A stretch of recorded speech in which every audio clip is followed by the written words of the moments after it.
परंतु या तालुक्यातील समोर बसलेल्या सगळ्या शिवसैनिकांचं मुख्यमंत्री एकनाथजी शिंदे साहेब, शिवसेना आणि शहाजी बापू यांच्याशी जोडलेले एक अतूट असं नातं आहे, जे नातं कुणालाही कधीच तोडता येणार नाही.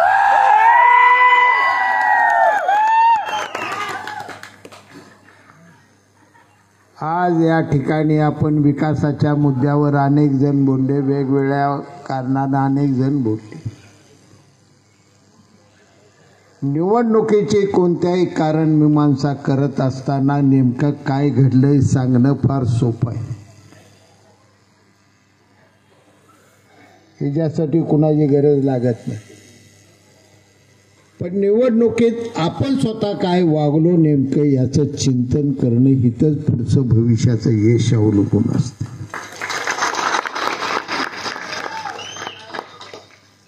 प्रत्येकानं स्वतःच्या फक्त आत्म्याला, माझ्या सहित त्यात मी आलो, मी सुद्धा याला काही कारण निश्चितपणाने जबाबदार. आणि ज्यावेळी निवडणुका भावनेच्या वेगावर जात असतात त्यावेळी युद्ध हरायला वेळ लागत नसतो. ही निवडणूक सर्व व्यापक अशी भावनेवर गेलेली निवडणूक आहे.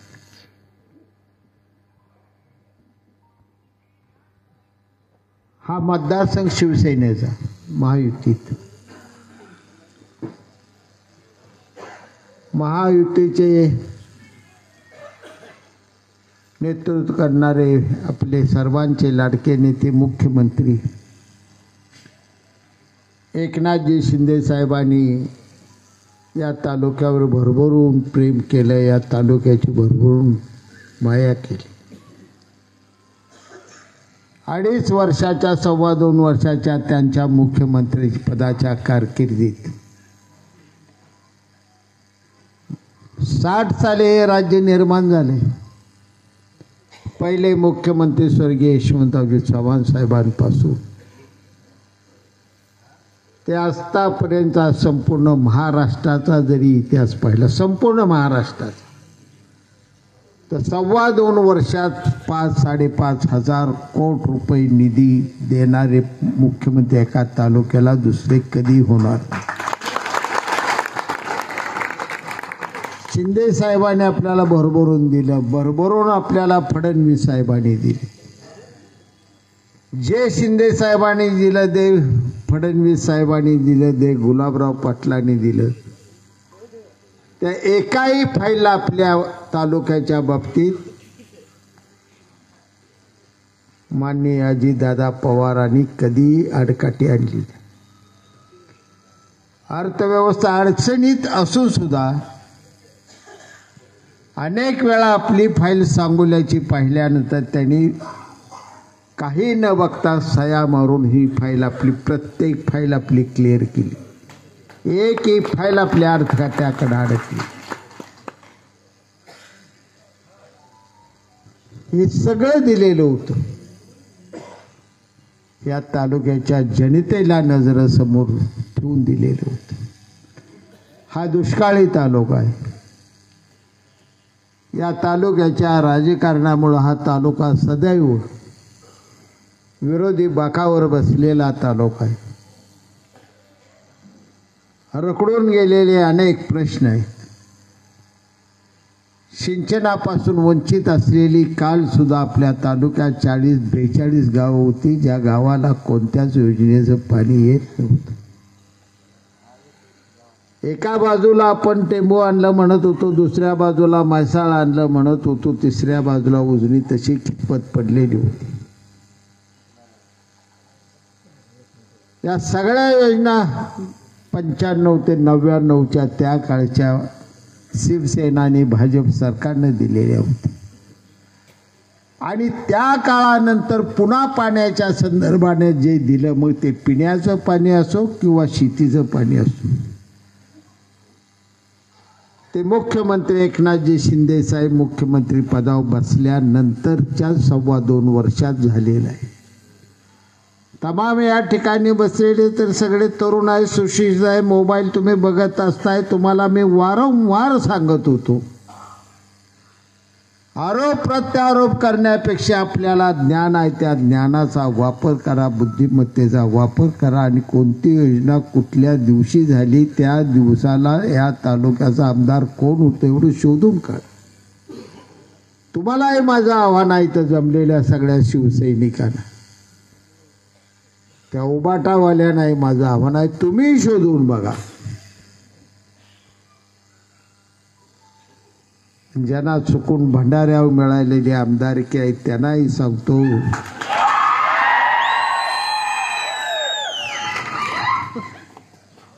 दुःख याचं आहे ज्या समाजानं शेतकरी कामगार पक्ष छातीला कवटाळ, स्वर्गीय भाई गणपतरावजी देशमुख तथा आबासाहेबांच्या नेतृत्वाची कावड ज्या बहुसंख्य समाजानं खांद्यावर पिळली, दुर्दैवानं त्या समाजातल्या लोकांना आबासाहेबांच्या निधनानंतर मताला जाताना भंडारा देव शिवावं लागला आणि मताला जावं लागलं. यासारखं निवडणूक मला झालेलं कोणतंही दुःख नाही मित्र. दुःख होतं ते होतं. 60-60 वर्ष ज्यांनी पक्ष जतन करून ठेवलेलं होता सुखदुःखात, त्यांना सुद्धा कालच्या वेळी शपथा आना भाका घेऊन विटीला धरून त्यांना लेकरं बाळ शिवाय लावली. अनेक घरातनी लेकराच्या डोक्यावरनी दहशतीनं हात ठेवून घेतले. अशी निवडणूक एका बाजूला टोकाने गेली तर दुसऱ्या बाजूला आज उबाटाच्या नेत्यांचा दावा आहे की मी दिलता पाठिंबा मला दे का जात. 6 वेळा गणपतरावजी देशमुखांना पाठिंबा तुम्ही दिल्यानंतर सुद्धा त्यांनी तुम्हाला पाठिंबा दिला नाही आणि 1 वेळा तुमच्या अडचणीनं तुम्ही मला पाठिंबा दिला. अजूनही सत्य लपवून कधी राहत नाही, ठेवायचं नाही. तुम्ही उभाच राहिला होता. नॉमिनेशन पेपर मशीनवर तुमचं शेवटपर्यंत नाव होतं. राजकीय तुमची अडचण झाली, तुम्ही मला पाठिंबा दिला त्याचं मी उपकार मनापासून मानलं. लहान भावाने मी वागणूक दिली, निम्मा प्रत्येक गोष्टीत भागीदार म्हणून भागीदारी दिली. हेच माझा आणलेला प्रोग्राम जर मी माझ्या शिवसैनिकांना 100% वाटप केला असता तर आज मला पराभव स्वीकारावा लागला नसता याची मला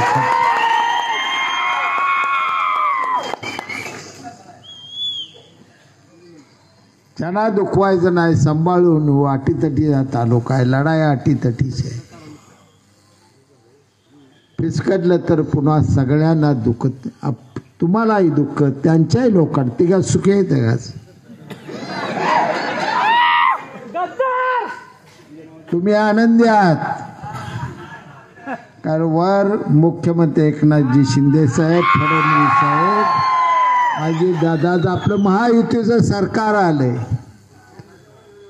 यांचा ओबाटा विसावून मातोश्रीत निवांत बसला.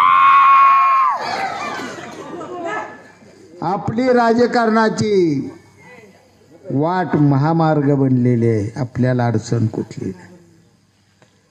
त्यांच्या वाटा बंद पडल्या, त्यांच्या वागण्यानं पडल्या, आपल्या वागण्यानं पडल्या नाही. परंतु राजकारणात काल काय घडलं, कसं घडलं याचं बघत आपण निरीक्षण करत करत यशाकडे जाण्यासाठी पुढचं पाऊल टाकायचं असतं. प्रचंड कष्ट तुम्ही सगळ्यांनी केलं, रात्रंदिवस कष्ट केलं म्हणून या अत्याचे वेगळी एक निवडणुकी या तालुक्यात पहिली निवडणूक आहे की 3 उमेदवार अटीतटीने उभा राहिली. पहिली निवडणूक, याआधी निवडणूक कधी झाली नाही.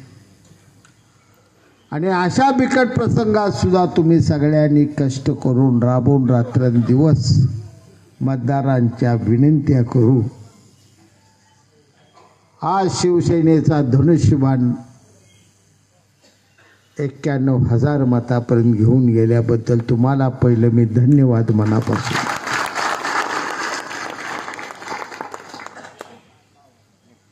सुडाचं राजकारण मला येत नाही, मी करणार नाही. जे मी आणलं होतं ते मला मतं पडावी म्हणून मी आणलेलं नव्हतं. उजनीची योजना मी आणली. मी राजकारणात एवढा तुम्हाला वाटतं एवढा भोळाही नाही. मला माहीत होतं कटपळ काय घडणार आहे. मला माहीत होतं आचरदानीच काय घडणार आहे. मला माहीत आहे सोनोलवाडीत काय घडणार आहे. प्रत्येक गावात काय घडणार आहे याची जाणीव मला होती. ही गोष्ट मी पाहिली नव्हती. आजकालच्या निवडणुकीत जरी एखादं मत द्यायला एखादं गाव, एखादी वस्ती, एखादा माणूस, एखादी माझी आई बहीण चुकलेली असली आपल्या दृष्टीने, तरी भविष्यात तिच्यासाठी तिचा संसार समृद्ध करणं, सुखी करणं ही कर्तव्याच्या जाणीवेतून जाऊनच आपण राजकारण केलेलं आहे. यश आणि अपयश या दोन्ही गोष्टी माझ्यासाठी दोन डोळा आहेत. मला फरक पडत. यशाकडे मी गेलो तरी तुमच्याच पुण्याने, तुमच्यामुळंच मी यशाकडे गेलो. आणि अपयशाकडे गेलोय ते मी माझ्यामुळं अपयशाकडे गेलो. मी कुठं कमी पडलो याची जाणीव मला या ठिकाणी. अनेक गोष्टी घडलेल्या आहेत ज्या व्यासपीठावर सांगणं कठीण. परंतु एखादं वैभव ज्यावेळी निर्माण होत असतं त्या वैभवाचा द्वेष अनेकांना, असंख्य लोकांना होत असतो.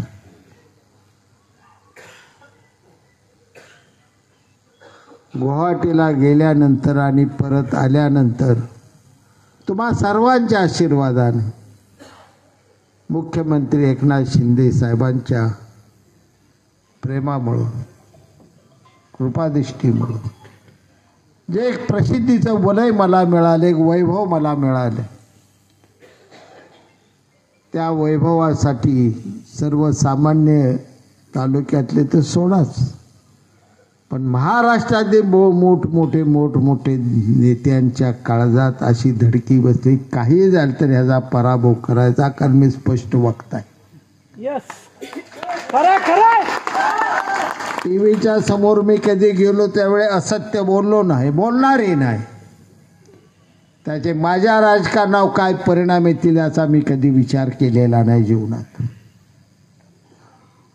हे माझ्या तमाम महाराष्ट्राच्या जनतेला जे सत्य सांगायचं आहे तेच सत्य मी सांगत गेलो. त्याचे परिणाम माझ्या राजकारणावर काय होतील, भविष्यात माझ्या निवडणुकीत काय परिणाम होतील याचा मुलाहिजा मी कधीच केला नाही.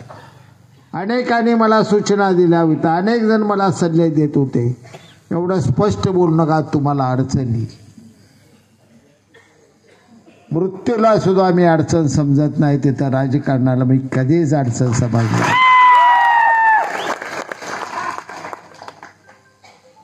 कारण या देशात, या भारत मातेला तुमच्या माझ्या स्वातंत्र्य मिळाल्यानंतर ब्रीदवाक्य या देशाच्या तमाम जनतेनं स्वीकारलं आहे, ते सत्यमेव जयते. सत्याचा विजय असो हेच आपल्या देशाचं ब्रीदवाक्य. आणि म्हणून राजकारण एकतर करायचं, आणि करायचं तर जे घडल ते जे दिसतंय ते स्पष्ट स्वच्छ बोलायचं, या भावनेतून मी राजकारण करत चालतो.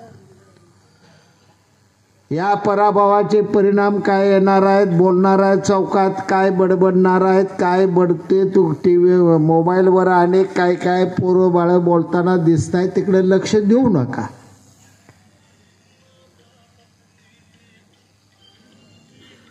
देशाचं ज्यानं रेकॉर्ड केलं त्या भाई गणपतरावजी देशमुखांच्या लढाईमध्ये मी कधी हटलो नाही. ह्यांच्या लढाईचं कुठं घेऊन बसलो.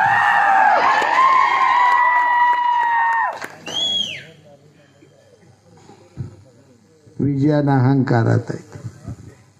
आता कोण तर बोललो या ठिकाणी वाळू व्यवसाय बंद करणार. एकमेव गाव आहे अनगढाळ सर, एकमेव अनगढाळ गाव आहे.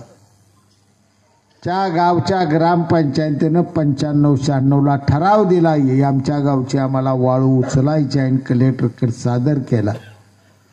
जाहीररित्या लिलाव करून 15,000 ट्रका वाळू तिथली कोल्हापूरला विकली. असं अनगढाळ गाव आहे. गाव कुणाचं आहे तुम्ही ओळखा. माहित आहे का सांगावं लागल. तो एक लिलाव सोडून या तालुक्यात कुठल्याच गावानं कधी ठराव केला नाही. मान नदीची वाळू वाचवण्याचा प्रत्येकानं प्रयत्न केले.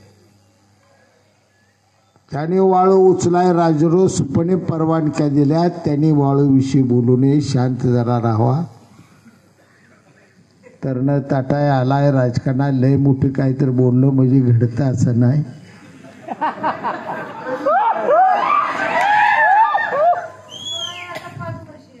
एक एक जनतेचा प्रश्न सोडवत असताना किती व्याप सहन करावा लागतो ते काम करतानाचा अनुभव. त्यांच्या कर्तृत्वाला मी ना करता समजत नाही. परंतु विजयानंतर एवढं भांबावून या तालुक्यात कधीच कोण गेलं नाही. मी विजी 2 वेळा झालो, कधी भांबावून गेलो नाही. गणपतराव देशमुख 11 वेळा विजी झाले, ते कधी बोलले नाही. पहिल्यांदा वळण वेगळं देण्याचा ही लोक प्रयत्न करतात. त्यापासून सगळ्यांनी सावध राहावं. कुठेही तुम्हाला सांगतो सत्ता आपली आहे.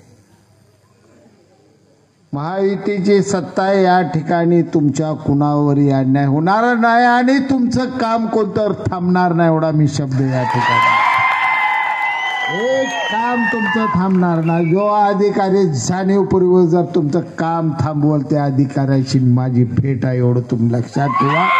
तुम्ही त्याबाबत चिंता करू नका. न्यायानं हा रस्ता आपल्याला चालायचा. तो रस्ता पुढं आपण सगळी वाटचाल चालू ठेवायची. तुमच्या सगळ्यांच्या भावना जास्त बोलत नाही. तुमच्या भावना त्याची जाणीव आहे मला.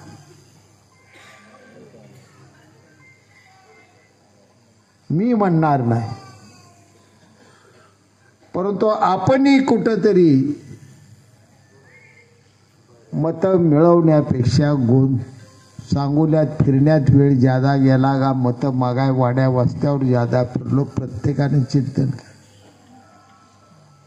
आज चिंतन करू नका. घरी गेल्यानंतर जेवला तुम्ही झोपताना 5 मिनिटं माझ्यासाठी द्या की खरंच या निवडणुकीला किती जणाच्या घरी जाऊन आपण 2 महिन्यात धनुष्यबाणासाठी मत मागितलं त्याचं चिंतन करा.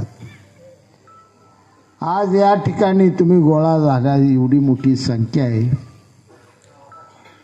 10 मतं प्रत्येकाने मिळवली असती तर मी कमी कमी 20,000 मताने विजयी झालो असतो. बघा मोजा, संख्या मोजा.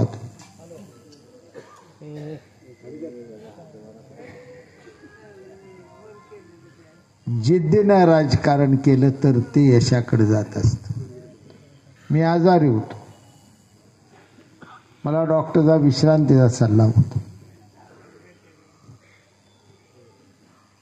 फक्त मी 2.5 तास झोपलोय. 2 महिने फक्त 2.5 तास.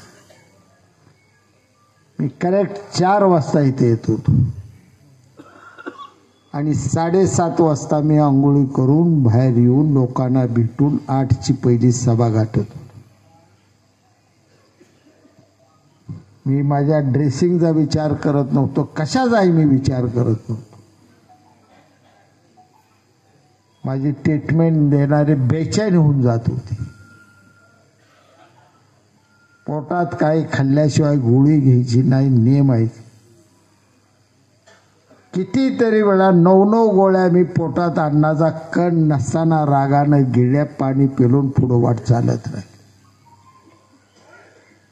एकदा लढाई, ही लढाई माझी, मला आमदार व्हायचं नव्हतं यासाठी मी 2 वेळा आमदारकी भोगलेली होती. आमदारकी कशी भोगली तुम्हालाही सगळ्याला माहित आहे.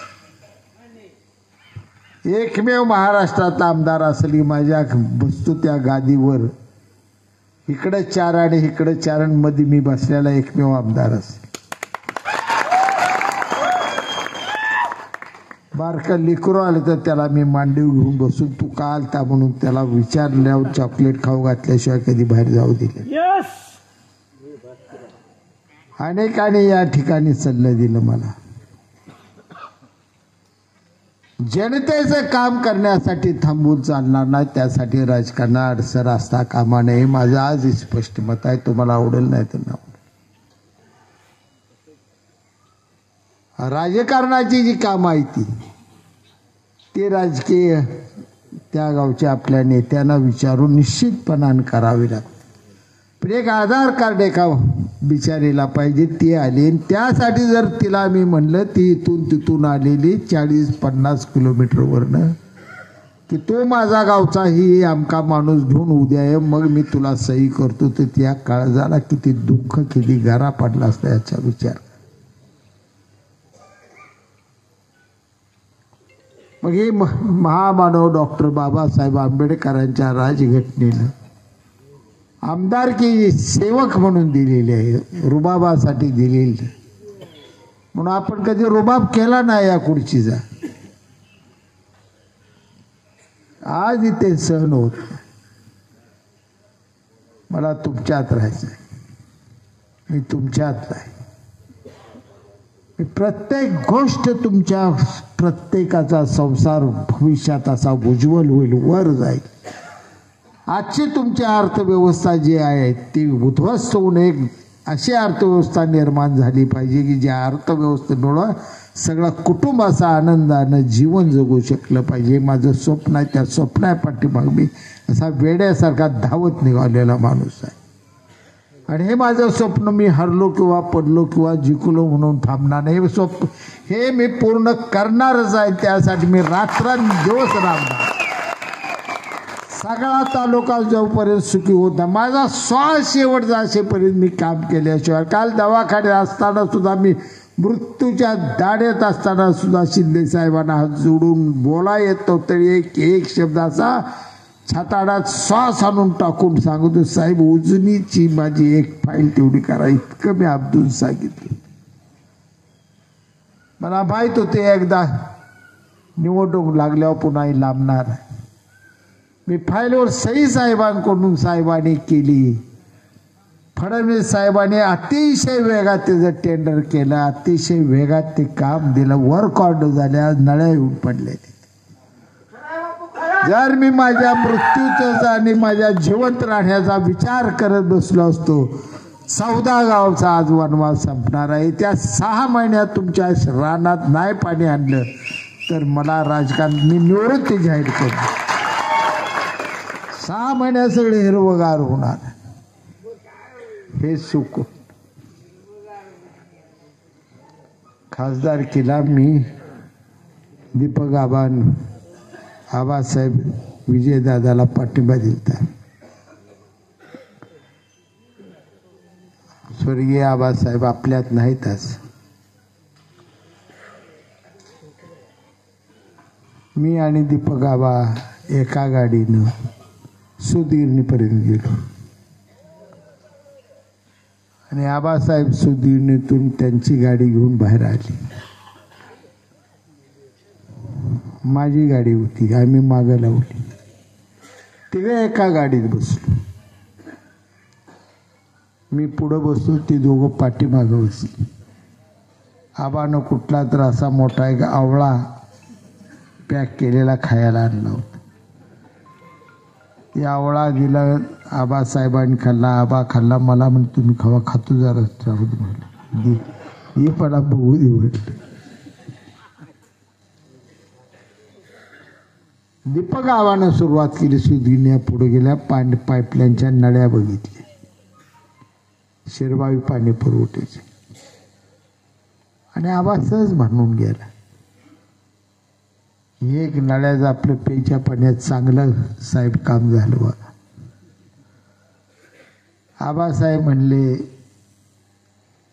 झालं आपलं काय केलं, सगळ्यांनी साथ दिली, झालं असं बोल. मी ग बस. बापू काय बोलले नाहीत म्हणलं. मी म्हणलं बोलू का, ऐकणार का तुम्ही दोघं?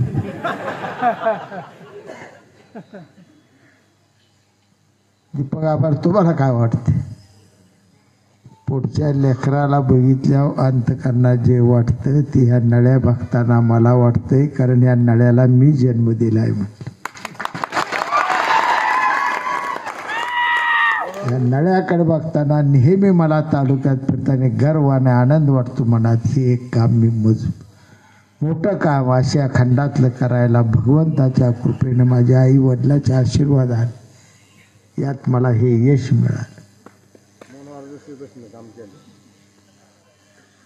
कामाचं स्वरूप असताना तुम्ही बघा, दिवसात एक माणसाला तुम्ही कुठतरी मदत केली, मग कसली मदत का? दवाखान्यातली मदत करा, मामदार कचेरीची मदत करा, एखाद्या पोलीस स्टेशनमध्ये जाऊन त्याला मदत केलेली असू, कोणतीही मदत असो, एका माणसाला तुम्ही मदत केली आणि घराकडे परत जाताना रात्री तुमची रात्री सुखानं जाते. तुमचा भाव एक म्हणत असतो की आज आपण अमक्या अमक्याला मदत केली, त्याचं काम झालं, भावना तुमच्या अंतःकरणात असतात. आनंद कुठं बाजारात किलोवर खरेदी करता येत नसतो. समाधान कोणत्या तराजूत जगात अजून कुणाला मोजता आलेलं नाही. आनंदाची निर्मिती आपल्या जवळ आहे, आपल्या अंतःकरणात, आपल्या बुद्धिमत्तेत आहे. आपण जे करतो त्यातून आनंद कसा निर्माण करायचा आहे आपल्या जवळ. समाधान कसं मिळवायचं, आपल्या वागण्यावर समाधान कसं मिळवायचं हे ठरत असतं. जे आपण वागतोय, जे करतोय त्यात जर समाधान नसेल आणि नुसतं जर आपण आपली सत्ता जी दिली, जनता जनार्दनाच्या एका मतानं मिळालेली ती सत्ता लोकशाहीतली आहे, अनमोल आहे ती सत्ता, तिचं मूल्य कमी लेखून चालणार. आणि तिचा जर वापर आपण केला की एखाद्या निष्पाप माणसाला आत टाका आणि पापी माणसाला बाहेर सोडून द्या असं जर घाण केली, कधीच परमेश्वर तुम्हाला माफ करत नसतो. दयावान अंतःकरणानं राजकारण केलं. प्रत्येक प्रत्येक शिवसैनिकाने ही शिकवण स्वर्गीय हिंदुहृदय सम्राट बाळासाहेब ठाकरे साहेबांची शिकवण. तळातल्या माणसाला मदत करा आणि शिवसेना वाढवा. आपले लाडके पक्ष नेते आणि मुख्यमंत्र्याचे रात्रंदिवस कष्ट केले. त्यांनी 4 तासाच्या वर झोप घेतली नाही, 2.5 वर्ष 4 तासाच्या वर. आज तुम्ही शिंदे साहेबांची देहबोली बघा. मी इथं बसून सांगतो, या वर्षभरात कमीत कमी 7 ते 8 किलो वजन त्यांचं कमी झालं. इथून बसून मी सांगतो. रक्ताचा थेंब ना थेंब, मांसाचा कण ना कण असा जळत चाललाय दररोज. ती महाराष्ट्राच्या जनतेच्या हितासाठी, महाराष्ट्राच्या जनतेच्या कल्याणासाठी, माझा महाराष्ट्र वैभवशाली झाला पाहिजे, माझा महाराष्ट्र ह्या देशात नंबर 1 राहिला पाहिजे, पहिल्या क्रमांकावर राहिला पाहिजे, हे स्वप्न घेऊन मुख्यमंत्री एकनाथजी शिंदे साहेब, आदरणीय फडणवीस साहेब, अजितदादा रात्रंदिवस कष्ट केले. आणि आज त्यांच्या कष्टामुळे घवघवीत यश आपल्या महायुतीला संपादन झालेलं.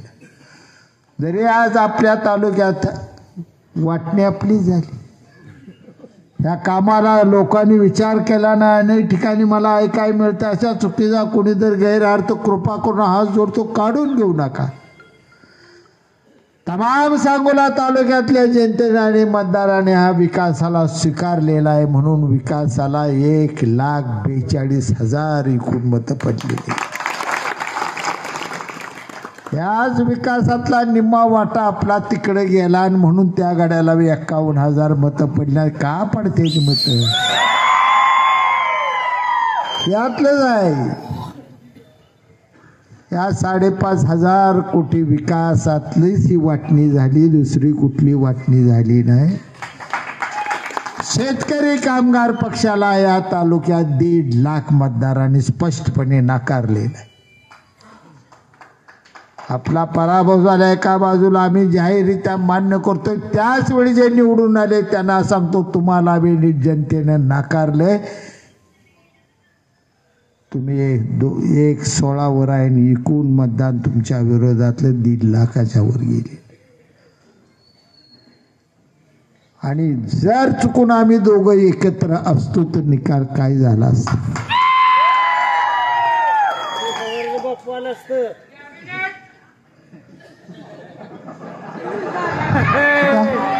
काय बर एक केस बर आबा भांडते, आता भांडू द्या. काय आता भांडले तरी मला थोरलाय, मला सोसावं लागणार.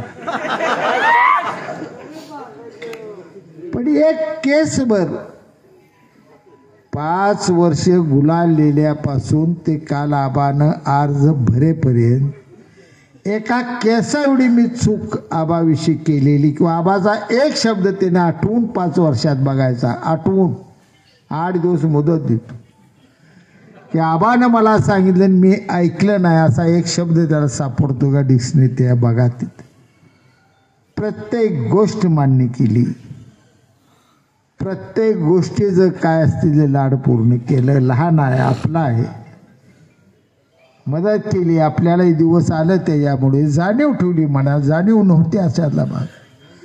पण येणाऱ्या निवडणुकीच्या गणितात माझं मन म्हणते कदाचित माझं चुकत मी असेल, पण माझं मन म्हणत होतं बाबासाहेब विरोधी दीपक आबा लागल्यानंतर बाबासाहेब चांगला 60-70 हजारांना आल्याशिवाय राहत नाही. माझं मन मला म्हणत होतं. माझं चुकलं बी असेल, मी काय माझं बरोबरच आहे म्हणत नाही. आता त्यांनी गोंधळ निर्माण केला की बापू 3 नंबरला गेला. आता ज्यांना राजकारण येतच नाही, ज्यांना राजकारण कळत नाही, त्यांनी सगळा असा गोंधळ ह्या निवडणुकीत निर्माण केला. बापू 3ला आहे, बापू 3ला आहे, बापू कोणी म्हणाव त्याला काय जग काय रे. मत सुद्धा अजून त्याला निर्माण झालं नाही, त्यानं सुद्धा वर्णय तुमचा बापू 3 नंबरला गेला. आता याचा घोटाळा तुमच्या तर देण्यात आला आहे का? तुमच्याही लक्षात नाही आला. 10-15 हजार मत असं गोंधळलं गे आयला बापू खरंच 3ला गेला तर ही भूत निवडून यायला नको म्हणून त्या बाबासाहेबांना मत देऊन बसले. 10-15 हजार मत अशी निघून गेली. ह्याच्यापेक्षा मग ती बरं आहे. मग त्याला राजकारणात डोपेच बी कळत नाही तर काय बोलावं काय नाही. बोलायचंच होतं त्यांना, असे मत घ्यायचे, म्हणायचं फाईट आमच्यातच बापूच्या हातच आहे.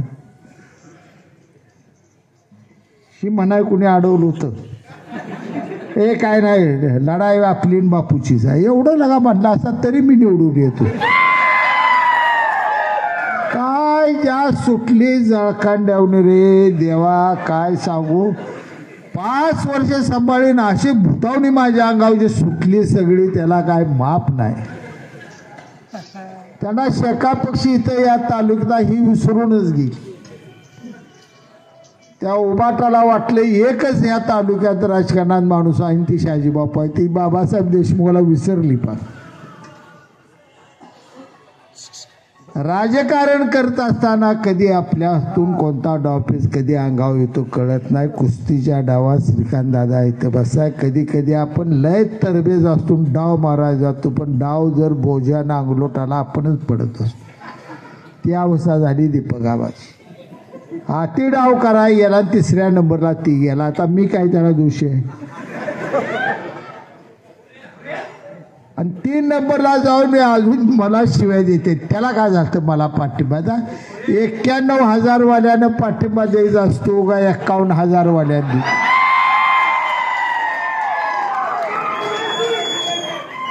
जाऊ द्या. आता तुम्ही म्हणणार आबान दे पाहिजे, उद्या आबा 29 मीटिंग आहे त्याची म्हणणार नाही बापून दे पाहिजे.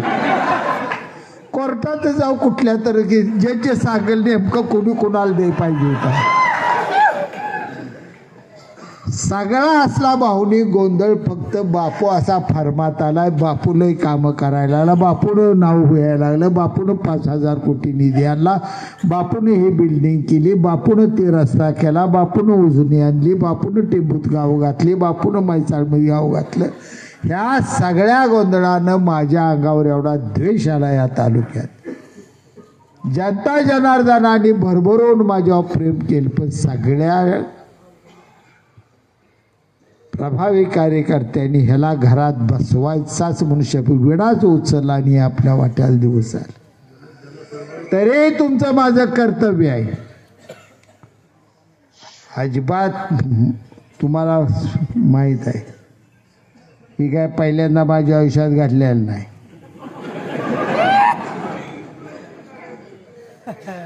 मला कोण फोन करतंय, बापू खचून जाऊ नका. आता काय पत्रकार आहे ते बोलू का नको. अरे तुम्ही भिताडाला खचवू नका म्हणा. एखादं पूल बांधलं त्याला खचू नको म्हणा. जातीवंत ही शिष्यासारखं पोलाद आहे. पोलाद कसं खचल रे. पोलादच असतं ते कधी खचत नाही, झेजत नाही. ते पाषाणापेक्षाही जड असतं ताकद. माझं हृदय भगवंताने दिलेलं हृदय, ह्याला दुःख कधी माहीत नाही. अजिबात दुःख मानत नसतो. या निवडणुकीकडे बघत असताना मी माझा पराभव झाला हे बघण्याऐवजी मी मनापासून म्हणत असतो, तो राजाराम पाटील हा शेतकऱ्याचा पोरगा आहे. तुला या तालुक्यातल्या 91,000 जनतेनं मत दिलंय शेतकऱ्या पोटी सुद्धा. ह्याच्यापेक्षा तुझे अजून लायकी पाहिजे काय. माझं मन म्हणलं मी आनंद असतो, समाधानी असतो. भरभरून मला जनतेने दिलं. 91,000 लोकांनी मला मत दिले. यापेक्षा मी करणार. ही शिदोरी आहे माझी. प्रत्येक मत हे आहे माझ्यासाठी. हिमालयाचं जेवढं सोनं असेल त्यापेक्षा जड माझ्यासाठी मत आहे. एक एक मत माझ्यासाठी जड आहे. या तर 91,000 उपकार मी कधीच विसरणार नाही. तुमच्या उपकाराचे उतराय केल्याशिवाय राहणार नाही, तुम्हाला मी शब्द देतो. परंतु माझ्या या मतदाराला कुणी धक्का लावण्याचा गर्वानं जर प्रयत्न केला, जाहीररित्या इथून सांगतो, हा शिवसैनिक आहे. एकनाथ शिंदे साहेबांचा आवडता चेला, हिंदू हृदय सम्राटाचे विचार डोक्यात घेऊन चालला. शांत आहे तोपर्यंत शांत आहे. जर माझ्या माणसाला कुठं धक्का लागला तर पिसळून उठलून जगणं एकाचं मुश्किल करून टाकेन, बेहाल करून टाकेन. तुम्ही त्या गर्वात कुणीच गर्वात वागायचे नाही. आम्ही गर्वाने कधी वागलो नाही. आम्ही नम्रतेने वागलो. पराभवी तेवढेच पचवले, विजयी तेवढेच पचवले. या तालुक्याच्या जनतेला कुठलीही जनता असो, तो समाज कुठला बघितला नाही, तो पक्ष कुठला बघितला नाही, प्रत्येक पक्षाच्या माणसाला, प्रत्येक समाजातल्या माणसापुढं नम्रतेनं आणि लीनतेनेच हात जोडून आम्ही उभा राहिलो. आम्ही कधी अहंकार कधी ओतलो नाही, कधी मातलो नाही. एवढ्या एवढ्या विजयानाने आमचं महाराज जे खवळल्याचे पिसाळल्याचे, तर त्याचा राग आहे काय. 3 पडला गेला हे पिठू. मी काय माणसानं सांगू मला 3ला टाका, मला 3ला टाका, त्याला 2 लागा. या माझ्या हातात आहे का. कशाला वैतागून गेले बिनकामात. मी घेणार आहे, बघू जरा जाऊ द्या वेळेस.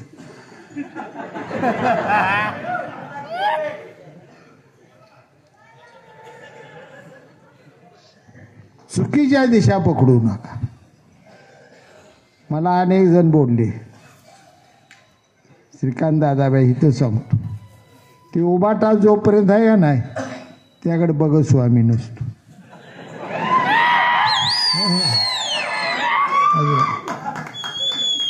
उबाटा का इथं का होते. एवढा अभ्यास नव्हता का. उद्धव ठाकरे बी इथंच येते, संजय राऊत बी इथंच येते. काय कामं नव्हती का दोघांना. त्याला माहित होती आपलं येत नाही, पण आपलं त्याला पाडतंय म्हणून तिकडे येतो. त्यांना ह्याला आणायचं कुठं पडलं होतं, मला पाडायचं त्यांना काळजी लागलेली. त्यासाठी आली बिचारी, गेली, एकानं हात वर करून खाली केलं, ही बोंगाला तिथं वरडून गेला. आता त्या संजय राऊताची अवस्था अशी झाली की आता मला वाटतं 2 दिवसात TV वाली काय त्याची इंटरव्ह्यू घ्यायला जात नाही.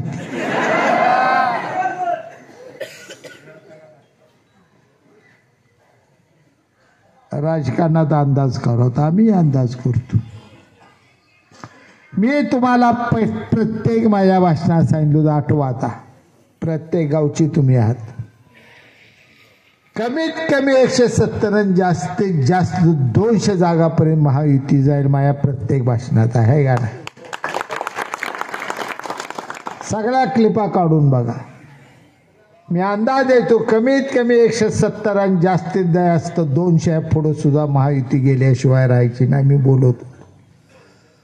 आणि संजय राऊत म्हणत होता की 4 दिवस जाईन विषय मिटलेला ना, आम्ही आता सत्य येणार आणि कुणाला तुरुंगात टाकाय वाट बघत होतो. काय गाड्याने यादी काढली होती. तो तुरुंगात जाऊन आला 10-15 दिवस म्हणून सगळा महाराष्ट्रात तुरुंगात गेला पाहिजे चिताय लागलाय. काय माणसाचं मन तर कसं असतंय. आता या संजय राऊताचं या महाराष्ट्रातली जनता कधी काय ऐकणार नाही. लबाड लांड काय म्हणणार, फसवायलंय, लबाड बोलतोय, काय बी बोलतोय. त्याला शिंदे साहेब फडणवीस साहेबाचं वाईट बोलल्याशिवाय काय आन गॉड लागत नाही. आणि ह्याला भाकरी जर संध्याकाळी खायला झाली तर आता ह्याला असं करावं लागणार आहे की खोली बंद करून शिंदे साहेबाला थोड्या शिव्या, फडणवीस साहेबाला शिव्या, त्यात एका दिवशी शहाजी बापूला शिव्या देणार. मग म्हणणार बायकोला भूक लागली, जरा वाढ आता. त्याशिवायला भूकच लागत नाही. हे करावं काय? असलाही माणूस आहे. असल्या माणसाचं TV इथनं पुढं काय सुद्धा ऐकायचं नाही. आता आपल्याला आपल्या नेत्याने जो विश्वास आपल्यावर टाकला, आपल्यावर प्रेम केलं, भरभरून आपल्याला विकासाचा निधी दिला. शिंदे साहेबांनी प्रत्येक फाईलवर सही केली. फडणवीस साहेबांनी जलसंपदा खात्यात किती फडणवीस साहेबांनी आपल्यासाठी बैठक केल्या. आपण शिवसेनेत होते, ते भाजपचे होते, पण सकाळी 8 वाजता पहाटेच्याला बैठका. सगळे मोठे मोठे अधिकारी 8-8:30ला बैठक चालू व्हायची. त्यावेळी ही सगळी कामं झाली. एवढ्या सोप्या ती कामं झाली नाहीत. आणि माझी अवस्था अशी, गुडघ्याची अवस्था अशी, इतर आजार असे, त्यातूनही धडपड केली मी तालुक्यात जनतेसाठी केली. तुम्हा सगळ्याला आपलं भविष्य, आपलं जीवन किती राहिलं, पण जे पाळण्यात लेकरू आहे आपलं, त्याचा काय प्रश्न सोडवायचा, कुणी सोडवायचा? त्या भविष्याचा कुणी विचार करायचा का नाही? का त्याला संगोपन करताना, मोठं करताना फक्त त्याच्या आईने एकटीनेच विचार करायचा का त्या लेकराचा? त्याशी आपलं काय नातं गोतं लागते का नाही? आपल्या तालुक्यातला तो घर आहे, ते आपल्या तालुक्यात लेकरू जन्माला आले, ह्याला या तालुक्यात सुखाचा भविष्याचा एक दिवस चांगला असा दिसला पाहिजे, हे विचार आपल्याला आपण करायचे का नाही? ह्या सगळ्या विचारातून आपल्याला जायचं आहे. तुम्हाला आवर्जून सांगतो, खचून जाऊ नका, हरल्याची भावना मनात आणू नका. माझ्या विश्वास ठेवा. एखादी गोष्ट मनात घेतली का मी करत असतो. आमदारकीपेक्षा जर झनाट मोठं काही घेऊन होईना तर माझं नाव दुसरं.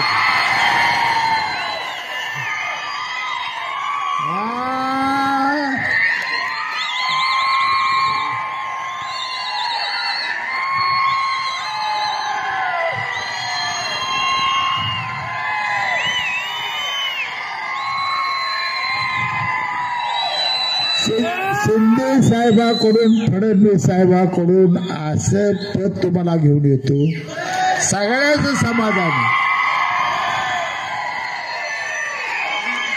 आणि ज्या रुबाबात 5 वर्ष केली त्या डबल रुबाबात तुम्ही वागायचं. हायवे करायला कोण तुम्हाला म्हणले या ठिकाणी कसं वाटतंय याला, त्याला एक सांगा, 2 महिने थांब, तुला कसं वाटतंय बघ. 2 महिने कळकाड म्हणावं. तुला नाही जर आठवडाभर घरात काढायला व्हायला त्या